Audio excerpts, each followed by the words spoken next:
మే 29 world digestive health day.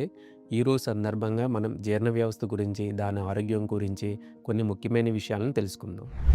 నమస్తే, నా పేరు doctor Shankar, medical gastroenterologist in MediUnited hospital, Palakollu. May 29 world digestive health day. ఈరోజు సందర్భంగా మనం జీర్ణ వ్యవస్థ గురించి, దాని ఆరోగ్యం గురించి కొన్ని ముఖ్యమైన విషయాలను తెలుసుకుందాం. మనలో చాలామంది బీపీ, షుగర్ మరియు గుండె ఆరోగ్యం గురించి చాలా ఎక్కువ ఆలోచిస్తారు. కాకపోతే మన శరీరాన్ని నడిపించే ఒక ముఖ్యమైన వ్యవస్థను గురించి మాత్రం చాలా తక్కువగా ఆలోచిస్తారు. అదే మన జీర్ణ వ్యవస్థ. మనం తినే ఆహారం శక్తిగా మారాలంటే జీర్ణ వ్యవస్థ సక్రమంగా పనిచేయాలి.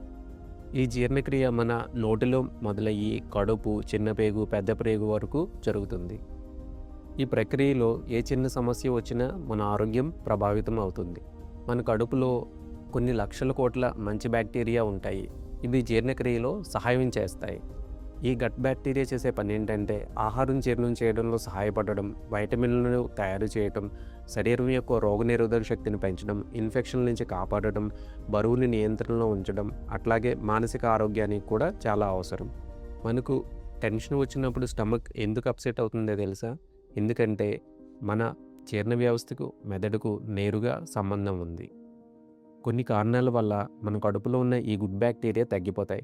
దానికి రీజన్స్ ఏంటంటే కూల్ డ్రింక్స్, జంక్ ఫుడ్ తీసుకోవడం, స్మోకింగ్, ఆల్కహాల్, సరిగా నిద్రపోకపోవడం, అట్లాగే వ్యాయామం చేయకపోవడం.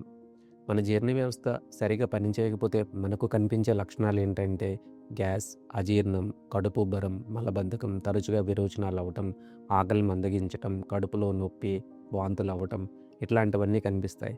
ఇలాంటివి ఉన్నప్పుడు మనం కొంచెం జాగ్రత్తగా ఉండి కొన్ని నియమాలను పాటించవలసి ఉంటుంది. ఆ నియమాలు ఏంటంటే ఎక్కువగా ఫైబర్ ఉన్న ఫుడ్ తీసుకోవడం, అంటే పళ్ళు, కూరగాయలు, ఆకుకూరలు, చిరుధాన్యాలు అంటే రాగులు, సజ్జలు లాంటివి ఎక్కువగా తినాలి.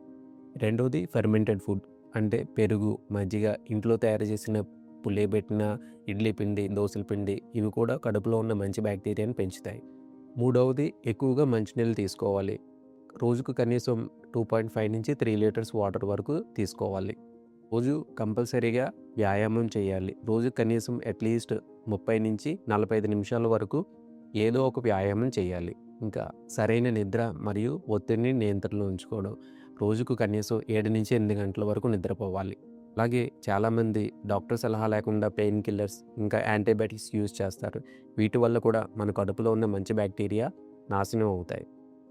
ఆరోగ్యకరమైన గట్ ఉంటే జీర్ణక్రియ బాగుంటుంది, రోజంతా యాక్టివ్గా ఉండొచ్చు, ఇంకా మన ఇమ్యూనిటీ కూడా పెరుగుతుంది. హెల్తీ గట్ అంటే హెల్తీ లైఫ్. Thank you.